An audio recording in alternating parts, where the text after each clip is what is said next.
Hello students, my self Pratik sir और मैं आप सभी स्टूडेंट्स का अपने इस YouTube platform the earning point पे स्वागत करता हूँ। डियर स्टूडेंट्स, मैं आपके लिए जो है वो इस वीडियो के लिए बहुत एक्साइटेड हूँ और इसलिए एक्साइटेड हूँ क्योंकि मैं आपको जो है वो ऑर्गेनिक केमिस्ट्री के क्वेश्चंस को किस तरह से गेट में अपीयर किया जाए और गेट में किस तरह से जो ऑर्गेनिक केमिस्ट्री के क्वेश्चंस आते हैं और उनका क्या लेवल होता है और उनको किस तरह से जल्दी अटेम्प्ट किया जाए, उसके लिए आज जो है मैं आपके लिए वीडियो लेके आया हूँ।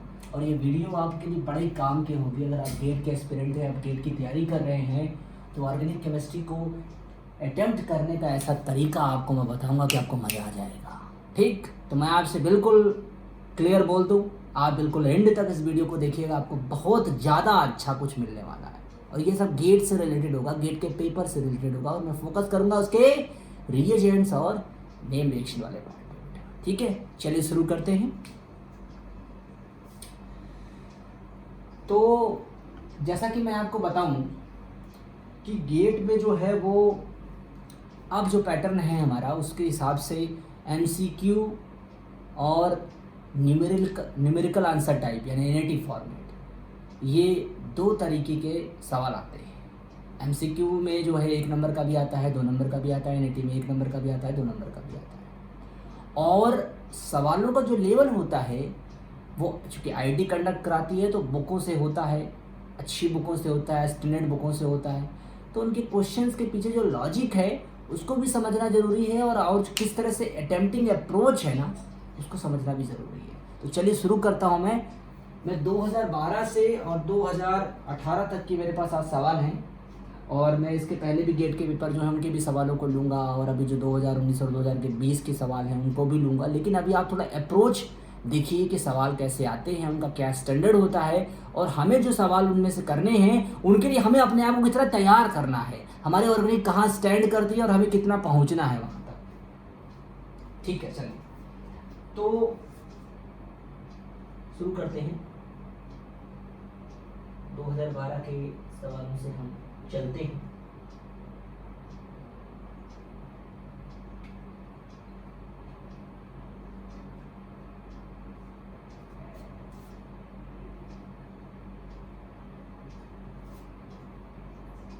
ठीक है, इसमें मैं वही सवाल लूँगा जो आपके लिए बढ़िया तरीके से एक्सप्लेन हो।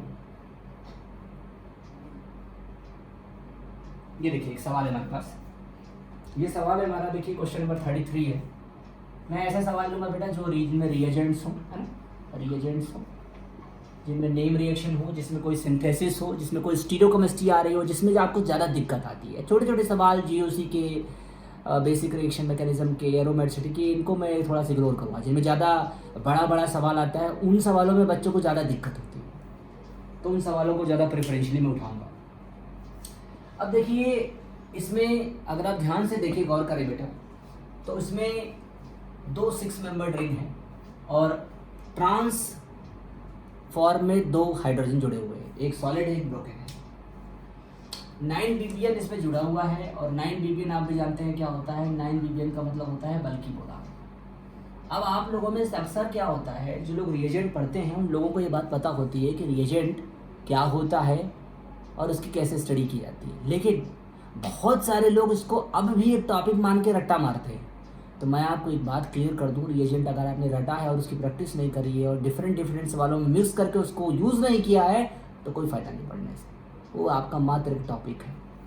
तो 9 बीबीएन क्या होता है बेटा, 9 बीबीएन जो होता है वो एक बल्कि बोरान होता है जो कंट्रोल्ड हाइड्रोबोरेशन के लिए इस्तेमाल किया जाता है। तो मार्कोनिकॉफ के हिसाब से जहाँ पर आपका पॉजिटिव चार्ज का कैरेक्टर ज़्यादा है, या कहिए कि जहाँ पर कार्बोकेटायन की ज़्यादा स्टेबिलिटी है, या जहाँ कहिए कि कार्बोकेटायन ज़्यादा स्टेबलाइज्ड कैरेक्टर के फॉर्म में है, वहाँ पर बोरान के H में से कौन जुड़ेगा भाई, बोरान के H में से H जुड़ेगा। और जहाँ पर माइनस चार्ज आ रहा है, सपोज की जगह मैं इसको मार्क कर दूँ, तो भाई यहाँ पर क्यों है, कार्बोकेटायन में कैरेक्टर ज़्यादा स्टेबल क्यों होगा, क्योंकि ये ज़्यादा हाइपर कंजुगेशन से स्टेबलाइज्ड है। तो इसको अगर ए मान लूँ, उसको बी मान लूँ, तो ए पे H जुड़ेगा और बी पे बोरान जुड़ेगा। और जहाँ बोरान जुड़ेगा वहीं पे क्या आएगा भाई, वहीं पर OH आएगा। ये आप अच्छी तरह से जानते हैं, ऑक्सीडेशन यानी कि हाइड्रोपोलेशन के बाद ऑक्सीडेशन, यार इसको एनसीईआरटी से लोग पढ़ते आ रहे हैं। और बेटा देखिए जो ये मिथाइल जुड़ा हुआ है, मिथाइल, इस मिथाइल के साथ अपोजिट स्टीरियोकेमिस्ट्री में आएगा, क्योंकि H और B दोनों सेम साइड्स जुड़ेंगे, मतलब सिन हाइड्रोबोरेशन होगा। तो मिथाइल की और ये बोरान और उसके बाद OH दोनों की स्टीरियोकेमिस्ट्री क्या होगी? ट्रांस होगी। तो देखिए बेटा, ट्रांस होगी तो ट्रांस कहाँ कहाँ पे बना है देख लेते हैं। यहाँ सिस बना है तो ये कट गया, यहाँ सिस बना है तो ये कट गया, और यहाँ तो गलत जगह पर OH है, ये भी कट गया। आंसर आ गया हमारा, खत्म। That is your answer. Don't do the mechanism. Don't do the mechanism. Apply the concept. Have the knowledge. Correlate it. Get the answer. That is my approach. And that should be your approach also. आपकी approach भी ऐसी होनी चाहिए। ये नहीं कि पढ़ रहे हैं और सवाल नहीं हो रहा है। समझ में आ गई होगी मेरी बात? चलिए आगे बढ़ते। मैंने बता दिया मेरे भाई, सिन मतलब सिस बन रहा है, कट गया, गलत जगह पर OH आ गया मार्कोनी का आपके हिसाब से, ये भी कट गया। आंसर हमें मिल गया, हमें कोई जरूरत नहीं चेयर बनाने की, कोई जरूरत नहीं मैकेनिज्म करने की, आंसर मिल चुका है। गेट के पेपर का सवाल। अब आगे बढ़ते हैं, बड़े बड़े सवालों में उठाऊंगा। इसको देखिए, ये भी बढ़िया सवाल है।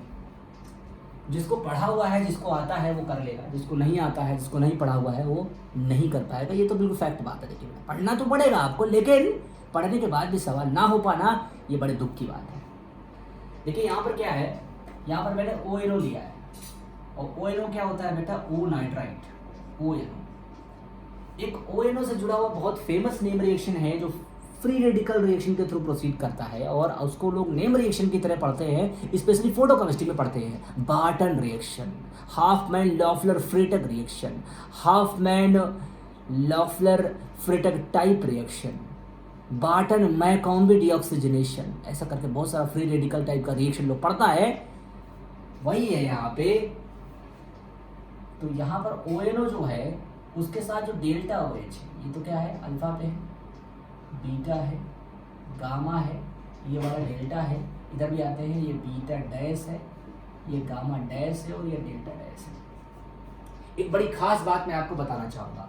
इस तरह का जो सिस्टम होता है जिसमें 4 रिंग होती है, ये 2 6 है, 1 2 3, मतलब ये 3 6 है और एक यहाँ 5 है। तो इनमें जो है स्टीरॉयडल न्यूक्लियस उसको बोलते हैं, मतलब स्टीरॉयडल सिस्टम बोलते हैं इसको। अगर इस सिस्टम में ये जो 6 मेंबर रिंग आपको यहाँ दिख रही है, अगर यहाँ पर डबल बॉन्ड है इस तरह से, तो क्या होता है, जो एक पहली रिंग होती है, इस रिंग की जो प्लेनरिटी होती है, इसको कहा जाए कि इसकी प्लेनरिटी वो इस डबल बॉन्ड की वजह से बढ़ जाती है, और कहा जाए कि इस ONO की इस ग्रुप के साथ, इस मिथाइल के साथ जो दूरी होती है उसको ये डबल बॉन्ड बढ़ा देता है। क्यों? क्योंकि ये प्लेनर होने की वजह से ये भी प्लेन में इसको खींचता है, और ये तो प्लेन में है नहीं, तो मतलब इसके साथ जो इसकी कॉन्फॉर्मेशनल स्ट्रेटजी है या कॉन्फॉर्मेशनल दूरी है वो बढ़ जाती है। तो कहने का मतलब क्या हुआ कि अगर यहाँ पर डबल बॉन्ड नहीं है ये, तो फिर ये इस मिथाइल में और इस मिथाइल में इस मिथाइल को चूज करता है। इसका कारण जो है, अगर आप इसका स्टीरियो देखें तो आपको समझ में आएगी। ऐसा इसका स्टीरियो होता है। फिर यहाँ पर आप इसको बनाते हैं एक चेयर ऐसा, फिर एक 5 होता है ऐसा। तो देखिए यहाँ पर एक ग्रुप ऐसे होता है और एक ऐसे होता है, ठीक? मतलब इस तरीके से, इस तरह से नहीं रहता, ऐसे लगा होता है इस तरह से, ठीक? तो क्या होता है, और एक इस तरह से होता है। तो दूरी जो है वो यहाँ पर अगर डबल बॉन्ड रख देते हैं तो इसके और इसके बीच में क्या हो जाती है, वो बढ़ जाती है। और अगर डबल बॉन्ड यहाँ नहीं है तो इसके और इसके बीच में और इसके और इसके बीच में कंपेयर किया जाए तो जो डेल्टा OH होता है वो इसके साथ भी जा सकता है और इसके साथ भी जा सकता है। तो इस पेपर में हुआ क्या था बेटा, इस पेपर में 2 ऐसे ऑप्शंस थे जो इसके साथ से सही हो रहे थे। ये तो ये ऑप्शन आ रहा था A वाला जो सही हो रहा था, और एक ऑप्शन आ रहा था B वाला जो सही हो रहा था। तो मानो C तो और D तो गलत है, क्योंकि इसमें गलत जगह पर हमने रिएक्शन कराया है, यहाँ पर कराया है, तो ये तो ब्रोकन है, यहाँ तक पहुँच ही नहीं सकता। और क्योंकि ये अपोजिट स्टीरियो में है और ये भी बहुत दूर है तो यहाँ पर भी नहीं आ सकता। लेकिन ये दोनों सही थे, A और B वाले दोनों ही हो सकते थे, तो इसलिए इसने IIT ने इसका दोनों आंसर करेक्ट माना था, और जिन्होंने इसको सवाल को किया था उनको मार्क्स टुबाल हुआ था। देखिए ऐसा होता है, IIT दिल्ली ने पेपर कंडक्ट कराया था, और कभी कभी बहुत सारे कठिन सवाल आ जाते हैं, लोग उसको छोड़ देते हैं, तो कभी कभी इस तरह से अगर उसको अटेम्प्ट नहीं भी किसी ने किया है तब भी उसको नंबर मिल जाता है। तो that will be marks to all. तो इसको बार्टन रिएक्शन बोलते हैं। यहाँ पर जो है वो जो ओ नाइट्राइड का NO होता है वो उसके डेल्टा कार्बन पे हाइड्रोजन होता है, उसको शिफ्ट करके वहाँ पर NO दे देता है और अपने खुद को OH में कन्वर्ट कर देता है और उसको टाटोमराइज करके बाद में ऑक्साइन में चेंज कर देता है। लेकिन ध्यान बस इतना ही रखना होता है कि जो डेल्टा कार्बन का H है उसकी जो स्टीरियोकेमिस्ट्री है, कन्फॉर्मेशनल जो है वो बहुत पास होनी चाहिए, सिन होनी चाहिए ONO के। तो जो वहाँ पर फ्री रेडिकल टाइप का जो ये रीअरेंजमेंट हो रहा है, शिफ्टिंग हो रही है NO की O से कार्बन पर, वो उसका रेट बढ़ जाता है। ठीक, तो सिन देखा जाता है, इस बात को आपको ध्यान रखना है। चलिए आगे बढ़ते हैं। अब इस सवाल में थोड़ा सा उतना लॉजिक नहीं है, बहुत ज़्यादा रिएजेंट्स नहीं है इसमें, थोड़ा सा टिपिकल स्टीरियोकेमिस्ट्री है। मैं थोड़ा बड़े बड़े सवालों को ही प्रेफर करूँगा बेटा, ठीक है, क्योंकि जिनमें बहुत ज़्यादा मैकेनिज्म आती है, बहुत सारी इस तरह की चीज़ें होती हैं। मेरा वो टारगेट नहीं, मेरा टारगेट ये है कि आज बड़े बड़े सवालों को किस तरह से अटेम्प्ट किया जाए कम से कम समय में। ये थोड़ा सवाल जरूर है, इस सवाल को लेते हैं। इस सवाल में देखिए एक एल्डिहाइड है, एक कीटोन, एक तो देखो बेस लगा हुआ है तो कीटोन के बगल से यहाँ से एनोलेट बन सकता है, एल्डिहाइड के बगल से यहाँ से एनोलेट बन सकता है। और अगर एक का एनोलेट बन करके उसी के अंदर दूसरे कार्बोनाइल पे अटैक करे उसको बोलते हैं इंट्रामॉलिक्यूलर एल्डोल कंडेंसेशन। और अगर सपोज करो एल्डिहाइड का यहाँ से एनोलेट बनाओ ए से, तो 1 2 3 4 5 मेंबर रिंग बनेगी। और अगर मैं A' से एनोलेट बनाऊँ तो 1 2 3 4 5 मेंबर रिंग बनेगी। और अगर मैं यहाँ इस वाले से बनाऊँ A' से, तो 1 2 3 4 5 6 7 मेंबर रिंग बनेगी। और आप अच्छी तरह से जानते हैं कि 5 मेंबर रिंग की स्टेबिलिटी 7 से ज़्यादा होती है, तो 7 तो बढ़ गया, 6 बन नहीं सकता, 2 5 के हैं। अगर आप A' से बनाओ तब भी 5 बने और A से बनाओ तब भी 5 बने, तो दोनों इनोलेट की स्टेबिलिटी देख लेना। जो इनोलेट ज़्यादा स्टेबलाइज्ड होगा, ज़्यादा स्टेबल होगा, उसी से मेजर प्रोडक्ट बनेगा। तो जो कीटोन का इनोलेट होता है that will be more hyper conjugation stabilised, more hyper conjugation stabilised यानी मोर सब्स्टिट्यूटेड, तो इसलिए उसका जो इनोलेट बनेगा वो मेजर प्रोडक्ट देगा। तो यानी कहने का मतलब कि जहाँ पर कीटोन रिएक्शन में इन्वॉल्व नहीं हुआ है उसका आंसर हो गया, तो ये इसका सही आंसर है, ये कट गया। मतलब मेरा कहने का सिर्फ इतना मतलब है कि आपको एनालिसिस करना आना चाहिए। अब आप कहोगे प्रतीक सर आपसे तो हो जाता है, लेकिन हमसे नहीं होता है सवाल। मैं कहाँ कहता हूँ कि यार आपको उसी स्पीड से करना है जिस स्पीड से मैं आपको बोल रहा हूँ। नहीं, आप थोड़ा कम स्पीड से भी कर सकते हो यार, लेकिन तरीका तो सही होना चाहिए यार।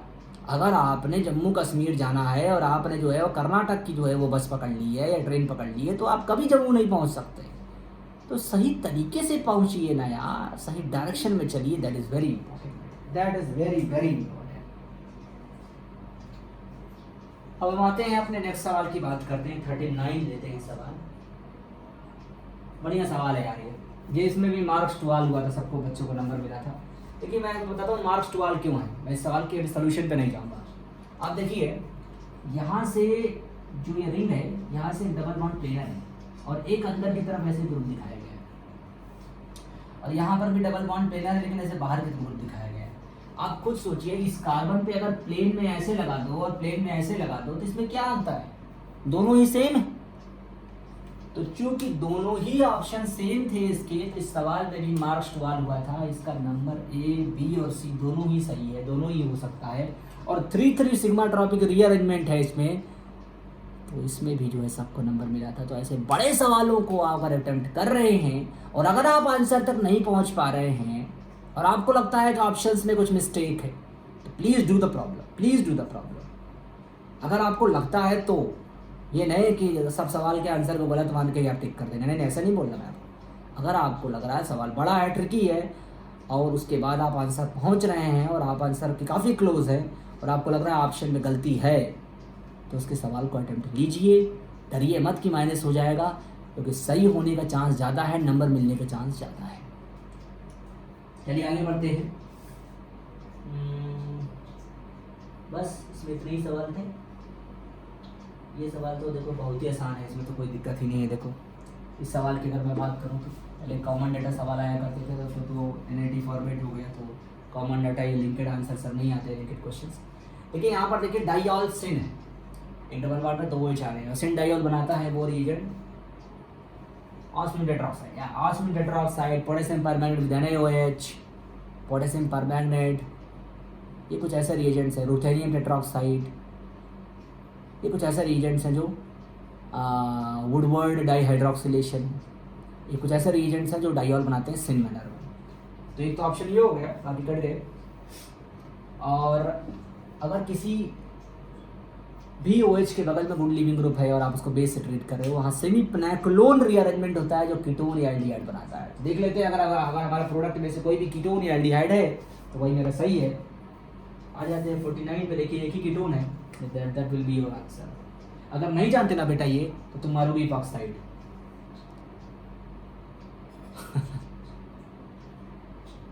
आना चाहिए। आप सोचोगे सर हमें कैसे आएगा? अबे पढ़ना पड़ेगा भाई, पढ़ना पड़ेगा, that is very important. It's my request, पढ़िए, सही से पढ़िए, सही तरीके से पढ़िए, सही वे में पढ़िए। गलत वे में पढ़ करके अगर आप कुछ सीख भी जाते हैं तो एग्ज़ाम पेपर सवाल नहीं हो पाएगा आपका। एग्ज़ाम बहुत ट्रिकी होता है बाबू, बहुत ट्रिकी। चलिए अब हमारा सवाल यहाँ ख़त्म होता है इसका। अब हम आते हैं अगले सवाल पे। 2013 आ गया।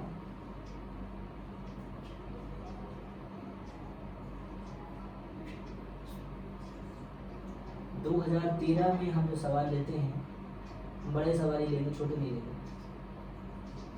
ये तो देखो बेटा आसान हाई है बहरहाल की, इसमें तो गिलमान लगाया है तो इसके साथ अपोजिट स्टीरियोकेमिस्ट्री में आएगा। यहाँ पे एमी ब्रोकन होना चाहिए, एक ही आंसर है, बाकी कट गए।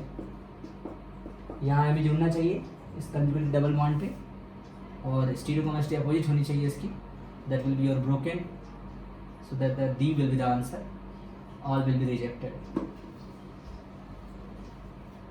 ये हो गया, आंसर आ गया बेटा। ठीक है, अब हम सवाल बड़े बड़े ही लेंगे। ये सवाल देखिए, थोड़ा ये अच्छा सवाल है। एक कंसेप्ट होता है बेटा कि किसी भी ऑक्साइड की अगर OH को बढ़िया लीविंग ग्रुप में चेंज कर दिया जाए, उसको आगे ल्यूइस एसिड से एसिड से ट्रीट किया जाए, तो वो देता है बेकमान टाइप रीअरेंजमेंट या टीमान टाइप बेकमान रीअरेंजमेंट। अच्छा, ये होता क्या है, जब आप अच्छे से पढ़े होते हैं रिएजेंट, नेम, रिएक्शन, मैकेनिज्म, तो फिर और सवालों की प्रैक्टिस भी होती है साथ साथ। जैसे मैं आपको बताऊंगा, अगर वैसे आपने प्रैक्टिस करी है ना, मैं आपको गारंटी लेता हूं कि आप ऐसे सवालों को उड़ा देंगे।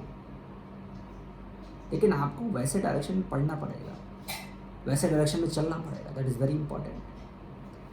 तो मैं अगर बोलूँ कि इसमें अमाइड बनता है, सब लोग जानते हैं कि बेकमान रीअरेंजमेंट में अमाइड बनता है, तो अमाइड में जो ये वाला बॉन्ड है, ये इसके साथ एंटी है, तो केवल इसके और इस कार्बोनाइल कार्बन के बीच में NH आएगा। और इसकी स्टीरियोकेमिस्ट्री में एमी सॉलिड है तो pH ब्रोकन है, तो बाद में भी स्टीरियोकेमिस्ट्री चेंज नहीं होगी, यानी मिथाइल सॉलिड ही रहेगा, pH ब्रोकन ही रहेगा। तो देख लेते हैं कहाँ स्टीरियोकेमिस्ट्री चेंज किया हुआ है। तो यहाँ चेंज किया हुआ तो देखिए ये कट गया, यहाँ चेंज किया हुआ तो ये कट गया, और इसके बीच में NH नहीं तो ये भी कट गया। That will be your answer. खत्म। ये कलम अगर आपके हाथ में है ना, तो आप सिर्फ इससे फिजिकल केमिस्ट्री का सवाल ही आप वहाँ पर रफ वर्क में करेंगे, अगर आप गेट का पेपर दे रहे हैं। बाकी कंप्यूटर में सिर्फ आप आंसर टिक करेंगे, ऑर्गेनिक तो सीधा देख के मार देंगे यार।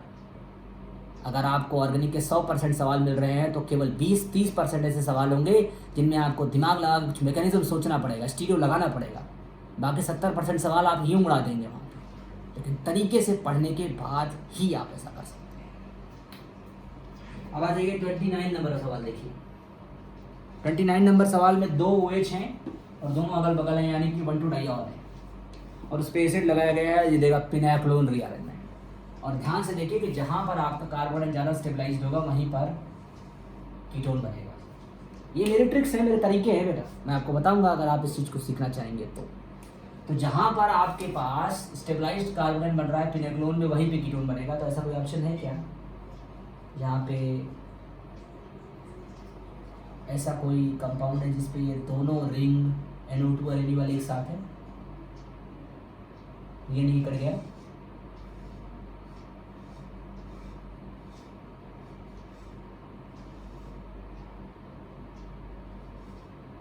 यहाँ पर भी नहीं है, ये भी कर गया।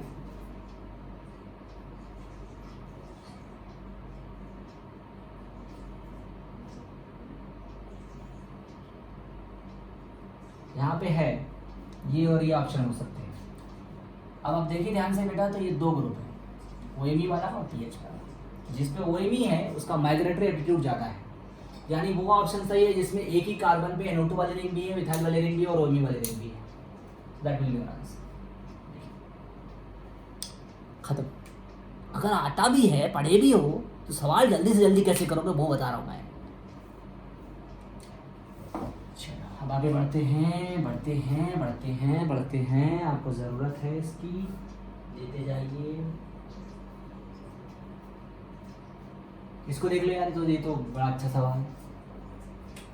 NaNO2 इक्वल्स HCl, डाइस्टाइज कर दो, यहाँ कार्बन बन जाएगा। फिर इसका करेंगे एक्सपेंशन करा दो और फिर इस पे OH जोड़ दो, है ना आंसर। 5 से 6 बनेगा, 5 से 6 इसमें भी नहीं बन रहा है, इसमें बन रहा है लेकिन OH नहीं आ रहा है, इसमें 5 से 6 नहीं बन रहा है तो ये भी कट गया, ये भी कट गया, और इसमें OH नहीं आ रहा तो ये भी कट गया। आंसर। एक बात अपने दिमाग में बैठा लो, अगर NH2 के साथ एक्वस HCl के साथ NaNO2 लिया गया लेकिन डाइस्टेशन वाला रीजन लिया गया है तो हमेशा अल्कोहल बनता है। अल्कोहल यहाँ इधर कट गया है, इसमें रिंग एक्सपेंशन नहीं हो रहा है, ये कट गया है, आंसर आ गया। क्यों छोड़ते हो यार ऐसे सवालों को? ये देन है यार गेट की, तो लो ना इसको कम से कम। लेकिन पढ़े नहीं रहोगे तो नहीं कर पाओगे, ध्यान रखो इस बात का। बाकी ये सवाल तो यार वही कर सकता है जिसे पढ़ा हो। अब चूँकि नहीं पढ़ा तो फिर मैं आपको कैसे बताऊँ, लेकिन अगर थोड़ा पढ़ा होता तो आप इसको पीटरसन एलिमिनेशन बोलते हैं। लेकिन मैं वही सवाल अभी बात करूँगा जिनमें एक्चुअली कुछ बहुत ज़्यादा अप्रोच ना हो, नहीं तो आप कहोगे सर हमको तो पढ़ा ही नहीं हुआ है तो हम कैसे करें। तो पहले पढ़े रहोगे तभी कर सकते हो, उसके बारे में हम बाद में बात करेंगे। अब हम आगे बढ़ते हैं।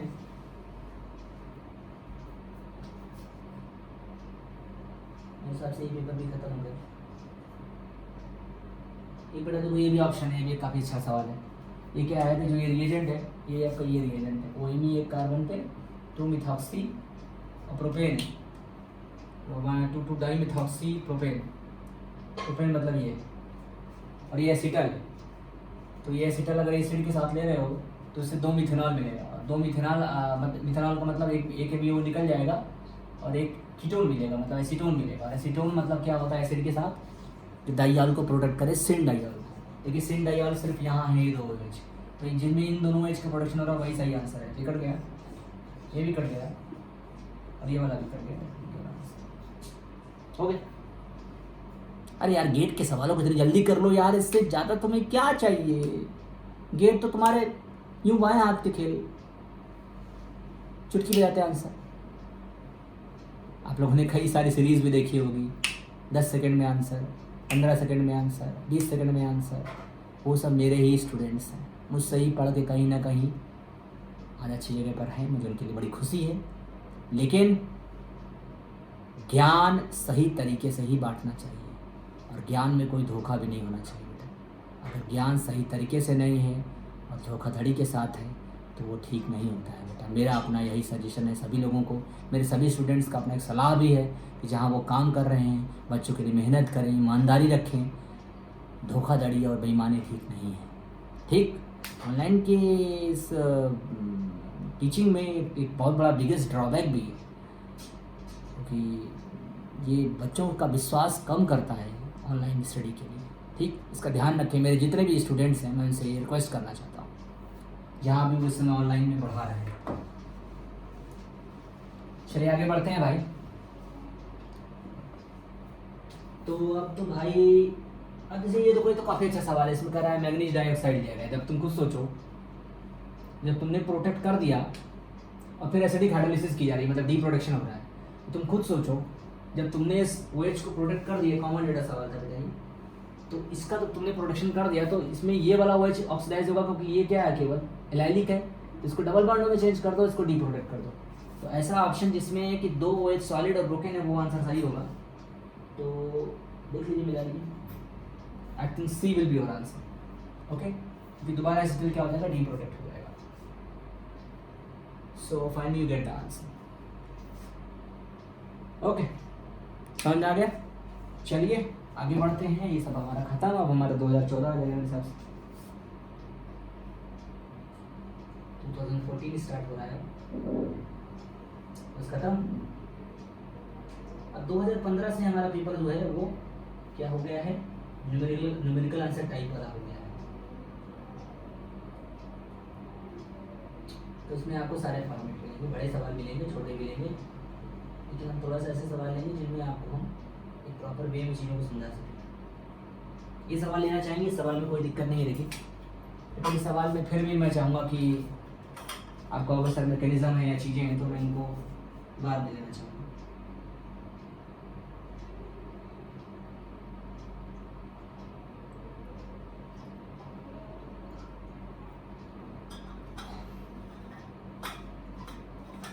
या ले लेते हैं अगर आप चाहो तो, मुझे कोई दिक्कत नहीं, बोल दिया तो मुझे कोई दिक्कत नहीं। आपके पास सारे के सारे अल्कोहल है, देखो यहाँ भी अल्कोहल, यहाँ भी अल्कोहल, यहाँ भी अल्कोहल, यहाँ भी अल्कोहल। इन अल्कोहल में केवल ये अल्कोहल है जिसके साथ कार्बन ज़्यादा स्टेबलाइज है। तो Me2SO4 और NaOH लोगे बेस के साथ, तो इस बात को अपने माइंड में बैठा लो बाबू कि ये OH हो, ये OH हो, ये OH हो, ये OH हो, ये OH हो, कोई भी NaOH के साथ रिएक्ट करना चाहेगा क्योंकि बेस है, क्योंकि बेस के साथ ये भी रिएक्ट करेगा, ये भी करेगा, ये भी करेगा, ये भी करेगा। तो सारे के सारे OH क्या होंगे, OMe में चले जाएंगे। मिथाइल सल्फेट के साथ मिथाइल इलेक्ट्रोफाइल मिलेगा, सबके सब OMe में चले जाएंगे। फिर एसिड लोगे तो सिर्फ यहाँ वाला जो OMe होगा वो हाइड्रोलिसिस करेगा क्योंकि उसका कार्बन ज़्यादा स्टेबलाइज्ड है, वो सनमन मैकेनिज्म से हाइड्रोलिसिस दे सकता है। तो ये OH में चेंज हो जाएगा दोबारा। तो I think that will be your answer, that will be your answer, that's it, खत्म। पढ़े हो तो यार कुछ है नहीं, और नहीं पढ़े हो, तरीका नहीं जानते हो सही से, अप्रोच नहीं है सही से, नहीं कर पाओगे। बाकी तो ये ले लो, ये भी आसान है, बट ये थोड़ा सा अप्रोच का सवाल नहीं है, ये मैकेनिज्म का सवाल आनी चाहिए, पढ़ी हुई होनी चाहिए। देखो 1 2 3 4, इसमें NGP है, इसमें NGP नहीं है, माइनस आई लगेगा। इसमें NGP क्या है, इसमें कुछ नहीं है। अब सुनो मेरी बात, थर्ड का रेट सबसे ज़्यादा होगा। 2 ऑप्शन बन गए, एक ये बन गया, एक ये बन गया। अब ये फर्स्ट बचा और ये बचा। अब देखो ध्यान से, यहाँ पर जो ऑक्सीजन का इफेक्ट यहाँ लग रहा है वो लग रहा है माइनस आई, यहाँ कोई इफेक्ट नहीं लग रहा है। बाकी ऑक्सीजन का और कोई इफेक्ट यहाँ लगने से NGP दे नहीं पाएगा। 1 2 3 4, तो सेकंड का रेट फिर भी ज़्यादा होगा।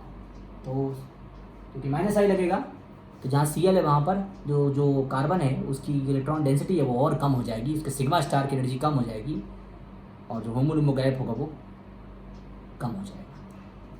तो रिएक्शन का रेट बढ़ेगा, तो सेकेंड और थर्ड, सेकेंड और फिर फर्स्ट हो जाएगा। That will be your answer,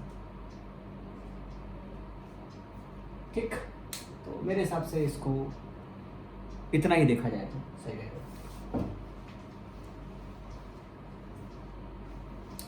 अब हम आगे बढ़ते हैं, अपना अगला सवाल लेते हैं।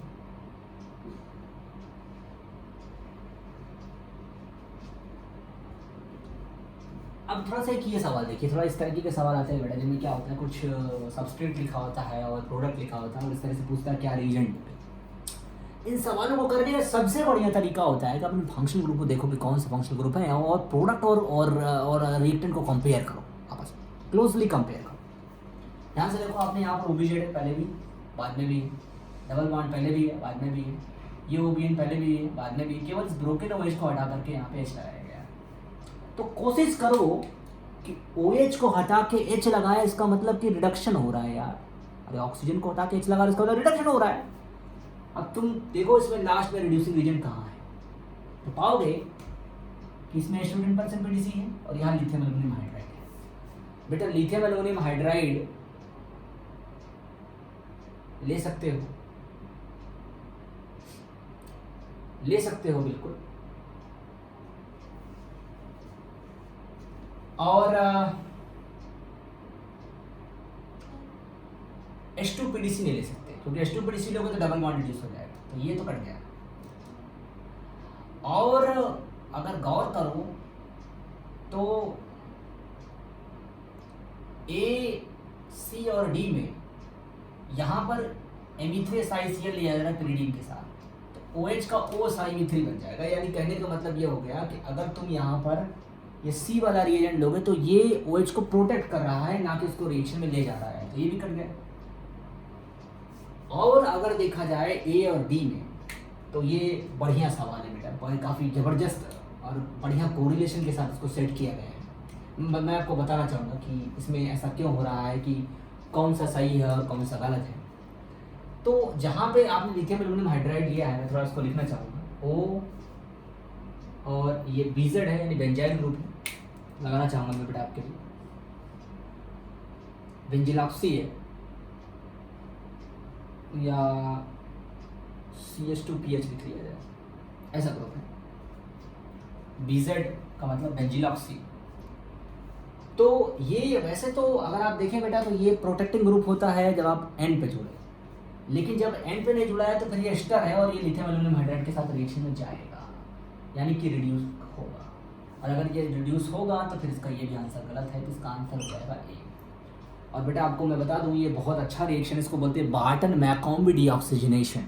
होता क्या है कि इसमें कोई भी अल्कोहल को हटा के अगर H लगाना हो तो पहले उस पर क्या बनाते हैं, ओ थायोस्टर। क्या बनाते हैं, पहले उसके H को हटा करके कार्बन डाइसल्फाइड लगाते हैं, उसके बाद उसके ऊपर Ame लगा देते हैं, तो उसको बोलते हैं ओ थायोस्टर या जैंथेट एस्टर। और जैंथेट एस्टर के साथ दो रिएक्शन होते हैं, एक होता है चुगेव एलिमिनेशन जिसको सिन एलिमिनेशन बोलते हैं, और एक होता है ट्राइब्यूटाइल हाइड्राइड और फ्री रेडिकल इनिशिएटर के साथ फ्री रेडिकल मैकेनिज्म के थ्रू बार्टन मैकॉम्बी डीऑक्सीजनेशन। दो नेम रिएक्शंस हैं, बार्टन और मैकॉम्बी डीऑक्सीजनेशन, यानी कि वहाँ से ऑक्सीजन हट करके वहाँ पे H लग जाता है। तो इसका ए आंसर सही है, लेकिन अगर ये आपको नहीं भी पता है तो आप इस तरीके से कर सकते हैं, but you should have a great and good practice to solve this question. ऐसा नहीं है कि आप ऐसे ही कर लोगे इस सवाल को, लेकिन अगर आपको आता है, पढ़ा है, प्रैक्टिस का रिदम सही तो आप कर लोगे। ठीक है, बढ़िया है, ये हो गया सवाल। हम आगे बढ़ते हैं। मैं आपके लिए ज़्यादा से ज़्यादा सवाल लेके आया हूँ ताकि आप सीख सकें, समझ सकें, जान सकें मैं क्या बताना चाहता हूँ। मेरे हिसाब से न्यूमेरिकल आंसर टाइप शुरू हो गए।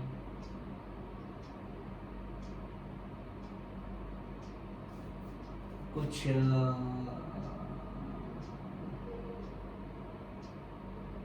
आपको अप्रोच बताता हूँ इस सवाल में। पता ये सवाल देखिए 47 आपको दिख रहा होगा, दो स्टेप है इसमें, एक्स और वाई पूछ रहा है एक्स क्या होगा, वाई क्या होगा। 2 नंबर का सवाल है, MCQ टाइप का है। रानी निकल,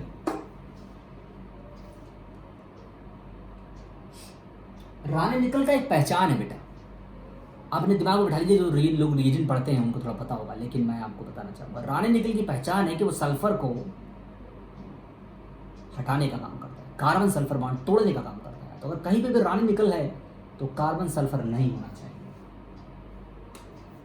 ये कार्बन सल्फर बॉन्ड टूट जाना चाहिए। देखिए यहाँ एस्टर को रिड्यूस किया गया तो ये कट गया, बी विल बी रिजेक्टेड। यहाँ इस एस्टर को रिड्यूस किया गया, B will be rejected. Ester नहीं रिड्यूस करता रानी निकल, और यहाँ पे डबल बॉन्ड को रिड्यूस किया गया, कार्बन सल्फर को नहीं हटाया गया है। आई थिंक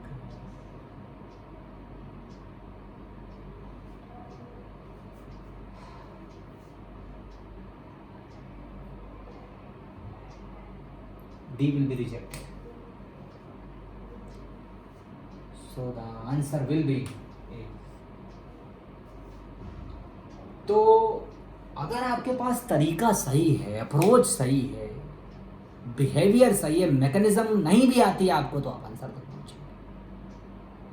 ज़्यादा जिसको मैकेनिज्म आती है वो लटकते रह जाता है, समझ रहे हैं मेरी बात। आना चाहिए, ऐसा नहीं है, सब कुछ आना चाहिए। ऑर्गेनिक केमिस्ट्री में सब कुछ पढ़ा होना चाहिए, सिस्टमेटिकली पढ़ा होना चाहिए, तभी इस तरीके की अप्रोच जनरेट हो सकती है। लेकिन ये अप्रोच जनरेट करने के लिए थोड़ा सा मेहनत करना पड़ता है, और थोड़ा सा मेहनत का मतलब कंटिन्यूअस रिदम के साथ मेहनत करना पड़ता है। 1.5 महीना 2 महीना बैठ के पढ़ना पड़ता है, 2 महीना अच्छे से। जिसके बेसिक्स बहुत पहले से कमज़ोर है उनको 3 महीने 4 महीना भी 5 महीना भी लग सकता है। 4 महीना तो लगता ही लगता है। उनका बहुत पहले से बेसिक्स अच्छा है, उनको 2.5 महीने में ही हो जाएगा, 2 महीने में हो जाएगा। बहुत ज़्यादा ब्रिलियंट है तो 1.5 महीने में हो जाएगा। लेकिन अप्रोच तभी ट्रांसफार्म होगी जब आप उसको वैसे ही फॉलो करेंगे। अब आते हैं हम और सवाल देखते हैं, कोई है क्या, है ना ये सवाल 48 है ना। अब देखो ना यार, कितना बढ़िया सवाल है ना। बेस के साथ लोगे तो वहाँ पर रिएक्शन होगा जहाँ पे एसिडिक प्रोटॉन है, यानी यहाँ पर बेस लोगे तो यहाँ पर एमी जुड़ेगा, तो यानी कि वाई का मतलब है वो होगा वाई में जिसमें एन, इस एन पर एमी जुड़ा हुआ जहाँ एसिडिक हाइड्रोजन है। देखिए ऐसा है भी ऑप्शन आंसर हो गया। देखो यार कितना बढ़िया सवाल है यार, क्या चाहते हो यार, इतना बढ़िया इतना आसान सवाल बना के इसको पेश कर दिया आपने, गेट में उड़ा दिया इसको, देखो कुछ किया ही नहीं मैंने देखा बेस है यहाँ पे 2015 का सवाल है भाई गेट का। और ये एसिडिक हाइड्रोजन है, यानी यहाँ पर प्रोटॉन जुड़ के यहीं पर इलेक्ट्रोफाइल जुड़ना चाहिए। ऐसा ऑप्शन ना तो यहाँ है, ना तो यहाँ है, ना तो यहाँ है, बी आंसर हो गया। तुम्हारे देखने और करने के बीच में सिर्फ तुम्हारा इतना सा सोच और इतना सा अप्रोच है। अगर 5 सेकंड में सवाल, 10 सेकंड में सवाल सॉल्व करें, 10 सेकंड में करने के लिए मेहनत करनी पड़ती है बेटा, तभी 10 सेकंड में पहुंच पाओगे। ये नहीं मैं कहता कि मेरे सवाल को ऐसे ही कर लोगे जैसे मैं बता रहा हूँ, लेकिन अगर सोच डेवलप करना चाहते हो तो ऐसे कर पाओगे। एक आगे बढ़ते हैं। अब ये खत्म हो गया मेरे हिसाब से। 52 लेना चाहिए, 52 भी बता देता हूँ मैं आपको। देखो जो TiCl3 वाटर होता है ना, वो वहाँ पर डबल बॉन्ड जनरेट करता है जहाँ पे NO2 के पास अल्फा हाइड्रोजन होता है। NO2 को डबल बॉन्ड में चेंज करने का काम करेगा ये। तो इसमें 2 ऑप्शन कट गए, एक कट गया बी, एक कट गया डी। और सी में और ए में अगर कंपेयर करें तो ये इसलिए गलत है क्योंकि डबल बॉन्ड को और कीटोन को एक साथ रिएक्शन में इन्वॉल्व नहीं किया जा सकता। मतलब एक साथ में रिएक्शन में इन्वॉल्व करने का मतलब कि दोनों को एक साथ रिड्यूस या एक साथ रिएक्शन में सीसी बॉन्ड नहीं बनाया सकता। देखिए आप ध्यान से देखिए तो यहाँ इस कीटोन को भी सीसी बॉन्ड बनाया गया है और डबल बॉन्ड को भी रिड्यूस कर दिया गया है, तो सी तो गलत है ये। हो गया खत्म। मैंने बोला ना आपको कि जो भी सवाल करोगे बिल्कुल गाजर मूली की तरह काट डालोगे, लेकिन अगर तुमको पढ़ा होगा हो तभी वो अप्रोच जनरेट होगा। दिस इज कॉल्ड मेरी अप्रोच, प्रतीक सर से अप्रोच। मैं आपको ऐसा नहीं बोलूँगा कि मेरा पेटेंट है इस पर, मेरे स्टूडेंट्स भी ऐसा करते हैं। जहाँ कहीं पे भी आपको ऑफलाइन में ऑनलाइन में जो भी स्टूडेंट ऐसा करता हुआ मिले वो समझ लीजिए कि मेरे साथ कभी ना कभी पढ़ा है, मुझे रिप्रेजेंट कर रहा है, मुझे बहुत खुशी है उस बात की। लेकिन बच्चों का फ़ायदा होना चाहिए बेटा, और बच्चों का फ़ायदा तभी हो सकता है जब वो लोग सिस्टमेटिकली पढ़ें, क्योंकि ये मेरा एक्सपीरियंस है कि ये अप्रोच ट्रांसफॉर्म करने के लिए उन बच्चों ने भी बहुत मेहनत करी है जो बच्चे इसको अप्लाई कर पा रहे हैं, जिन्होंने एग्ज़ाम निकाला। ठीक, चलिए बढ़िया है। अब हम आगे बढ़ते हैं, इस सवाल को लेते हैं 53। ये भी हम सीखी हुई 2 नंबर का। देखो जो सी जो दिख रहा है ना, ये एन को प्रोटेक्ट करता है, तो ये कर लिया 2 प्रोटेक्शन है। और ये अल्कोहल है और ये एसिड है, और तुमको पता है अच्छी तरह से कि एसिड के साथ में अल्कोहल लगाते हैं एसिड की प्रेजेंस में, H+ की प्रेजेंस में, तो एस्टर बनता है, तो डी हो गया। अरे एसिड से एस्टर बनाना सीखे हो ना यार, एसिड और अल्कोहल मिला के, और ये दैट्स इट। और ये प्रोटेक्टिंग ग्रुप है एमिक, प्राइमरी एमिक। ठीक, कोई दिक्कत नहीं होगी अगर मेरी बात सुनोगे तो। बहुत बढ़िया बहुत बढ़िया बहुत बढ़िया। तो ये 2015 का सवाल हो गया।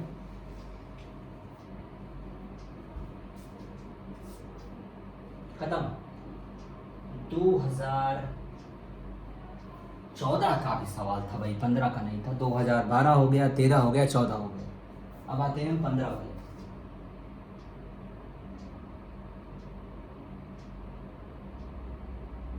ज़्यादा से ज़्यादा सवाल बताऊंगा। ये तो बढ़िया सवाल है क्योंकि इसमें जो है वो एरोमेटिक न्यूक्लियोफिलिक सब्स्टिट्यूशन कराया जा रहा है, जिसमें F का रेट सबसे ज़्यादा होता है, फिर Cl का, फिर Br का और फिर I का, क्योंकि यहाँ पर इलेक्ट्रॉन की कमी देखी जाती है, लीविंग टेंडेंसी नहीं देखी जाती, और साथ साथ कार्बन की स्टेबिलिटी देखी जाती है। तो F का रेट सबसे ज़्यादा होगा, ये आंसर होगा बी। अब हम आगे बढ़ते हैं।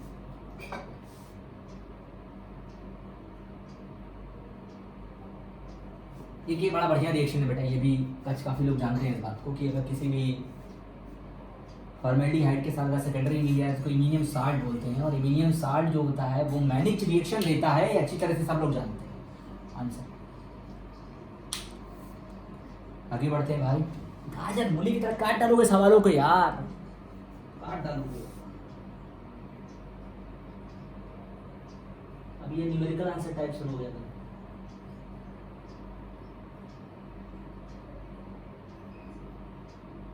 एक सवाल देखो, ये बड़ा बढ़िया सवाल है यार, बहुत जबरदस्त सवाल है। ओजोनोलाइसिस की गई है जिंक के साथ। जिंक का मतलब पीपीएस3 का मतलब Me2S का मतलब ओजोन के साथ नहीं होता, रिडक्टिव ओजोनोलाइसिस। मतलब अगर कहीं पर एल्डिहाइड बन रहा है तो एसिड में चेंज नहीं होगा, अगर एस्टोट लिए हो तो एल्डिहाइड बन रहा है तो एसिड में चेंज हो जाएगा, यानी वो ऑक्सीडेशन हो जाएगा। तो अगर मैं इस बीच वाले रिंग को अगर एल्डिहाइड में चेंज करूँ और फिर अगर वहाँ पे पीएच जोड़ूँ, अब ध्यान से देखें तो मेरे पास ये स्ट्रक्चर जनरेट हो रही है, इस तरह की स्ट्रक्चर बन रही है। देखिए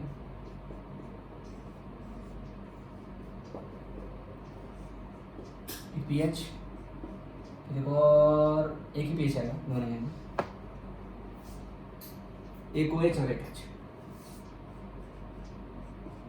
यहाँ पर भी सेम, एक पीएच, एक OH और एक H, और फिर एक मिथाइल। अगर गौर करें आप तो यहाँ पर पूछ रहा है कि the number of possible stereoisomers fill in the blanks दिया हुआ है, यानी कि न्यूमेरिकल आंसर टाइप फॉर्मेट है। तो यहाँ पर आप देखोगे या तो आपको लगेगा यार कि 2 कार्बन सेंटर जनरेट हो रहे हैं, एक यहाँ पे कार्बन सेंटर जनरेट हो रहा है और एक यहाँ पे कार्बन सेंटर जनरेट हो रहा है, तो आप इसका आंसर मार दोगे 4। लेकिन बेटा यहाँ पर 3 स्टीरियो सेंटर जनरेट हो रहे हैं, एक कार्बन जनरेट हो रहा है। बाईफिनाइल का सिस्टम है, इसे टिल्ट हो जाएगा। आपने कायरल एक्सिस पढ़ी होगी, तो यहाँ पर कायरल एक्सिस की वजह से भी एक स्टीरियो सेंटर है, 3 स्टीरियो सेंटर है, तो 2 टू द पावर 3, यानी कि 2 टू द पावर 3 का मतलब हो गया 8। इसका 8 स्टीरियो आइसोमर बनने का पॉसिबिलिटी है, और बहुत अच्छा सवाल है क्योंकि बीच वाली रिंग की ओजोनोलाइसिस इसलिए हो रही है क्योंकि बीच वाली रिंग का एनिलेशन इफेक्ट दोनों एरोमेटिक रिंग के साथ है, और बीच वाली रिंग की एरोमेटिसिटी सबसे कम है, तो ओजोनोलाइसिस बीच वाली रिंग की ही होगी। ठीक, बढ़िया। अब हम आते हैं इस 47 नंबर वाले सवाल पे। ये काफ़ी बढ़िया सवाल है, इसको मैं बढ़िया सवाल मानूंगा क्योंकि ये इसलिए बढ़िया सवाल है कि थोड़ा सा तो कुछ रीजन के साथ साथ उसके साथ इर्द गिर्द भी खेला गया है।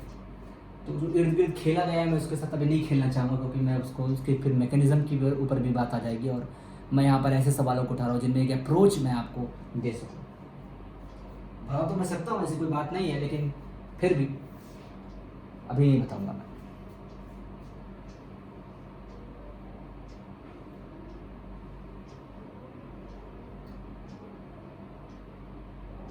अब इसे यार एक सवाल है, मैं बताना चाहूँगा। वैसे देखो, अब ये सवाल आज के ट्रेंड में देखा जाए तो बड़ा अच्छा है, बहुत स्पेसिफिक है, जिसको आता है वही कर सकता है, लेकिन फिर भी चलो आप लोगों को बता देता हूँ मैं। किसी भी सल्फॉक्साइड का अगर कहीं पर कोई दिया हो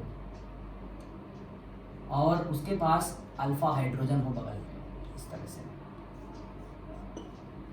और उसके साथ बेस की प्रेजेंस में एसाइल इलेक्ट्रोफाइल दिया हो और फिर हाइड्रोलिसिस दी हो। दिमाग इस बात को नोट करो, सल्फॉक्साइड हो, उसके पास अल्फा हाइड्रोजन हो और बेस के साथ एसाइल इलेक्ट्रोफाइल दिया हो फॉलोड बाय हाइड्रोलिसिस, तो सल्फॉक्साइड पूरा का पूरा डबल बॉन्ड में चेंज होता है। इसको बोलते हैं प्यूमरर ऑक्सीडेशन। क्या बोलते हैं? प्यूमरर ऑक्सीडेशन। नाम भी शायद मेरे मुंह से पहली बार सुन रहे होंगे आप लोग, लेकिन बड़ा ही इंटरेस्टिंग और फेमस रिएक्शन है। NO2 को डबल बॉन्ड में चेंज करना मतलब नेफ रिएक्शन, और सल्फॉक्साइड को डबल बॉन्ड में चेंज करना इसका मतलब प्यूमरर ऑक्सीडेशन। एक ही ऑप्शन है इसमें। पढ़े हो यार और कुछ थोड़ी ज्ञान है, कुछ नॉलेज है, तो सवाल को बड़ा आसान बना सकते हो। ठीक, चलिए अब आगे बढ़ते हैं। इस पेपर को तो कंप्लीट कर ही लेते हैं कम से कम।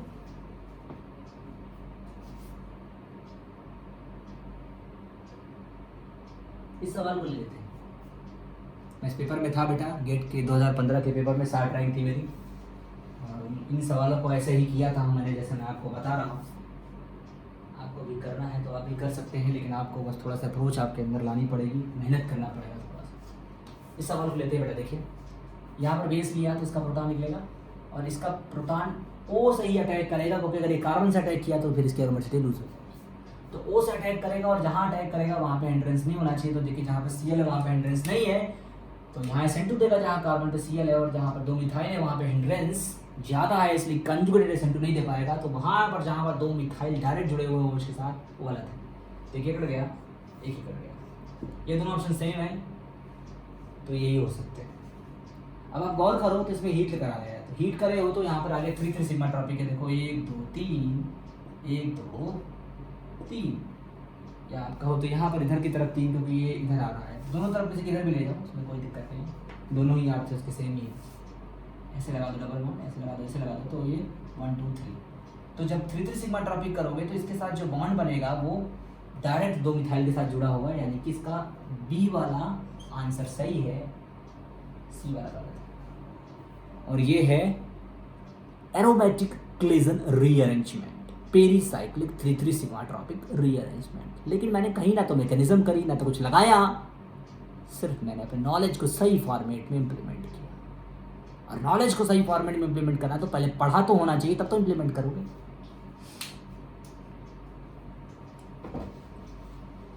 ठीक है, मेरी बात समझ में आ रही है। लास्ट में वाकर ऑक्सीडेशन है, वाकर ऑक्सीडेशन मैंने नहीं किया, बस end of the paper. Okay, तो मैंने 2015 तक आपसे डिस्कस कर लिया। अब 2016 से 2020 तक के सवालों को आपको दूसरे पार्ट में डिस्कस करूंगा, ठीक, क्योंकि एक साथ सारे पेपर नहीं हो पाएंगे। लेकिन मैंने आपसे अपनी अप्रोच डिस्कस करी है। I am talking about my approach, I am talking about my behaviour, I am talking about my self, कि मैं कैसे क्वेश्चन अटेम्प्ट करता हूँ, मैं कैसा सिखा सकता हूँ आपको। उसकी एक मैंने आपको जस्ट एक झलकी दी। झलकी का मतलब क्या बोलते हैं यार उसको, जस्ट एक ग्लिम्स, एक झलक दिखाई है, एक ट्रेलर दिखाया कह सकते हैं, हाँ, पिक्चर के फॉर्म में देखा जाए ट्रेलर दिखाया। लेकिन बेटा मैं नहीं कहता कि सारे सवाल ऐसे आप कर सकते हो, लेकिन 70% कर सकते हो। 70% बहुत होता है बेटा, 100% सवालों में से अगर 70% उठा लिया तो ठीक है। होप मज़ा आया होगा। मैं इस वीडियो को आपको जल्दी जल्दी दूसरी भी दे दूंगा। आज मैं अगर आपको दे रहा हूँ ये वीडियो, तो आपको कल ये वीडियो दूसरी भी दे दूंगा 2016 से 20 तक की। और फिर आप उसको खूब पढ़िए, खूब स्प्रेड करिए। मेरी कम से कम अप्रोच तो बताइए, लोगों को पता तो चले लोगों को बेटा कि मैं कैसा किस तरह से सिखाता हूँ। और बड़ी मेहनत से इस चीज़ को बेटा हासिल कोई भी कर सकता है, चाहे आप हों चाहे कोई भी हो, कोई भी XYZ स्टूडेंट इसको सीख सकता है, मेहनत करना पड़ेगा उसको। ठीक, चलिए यहीं क्लास ऑफ करते हैं। Thank you very much. आपको मेरी बात समझ में आ गई होगी, मज़ा भी आया होगा। Take care, bye.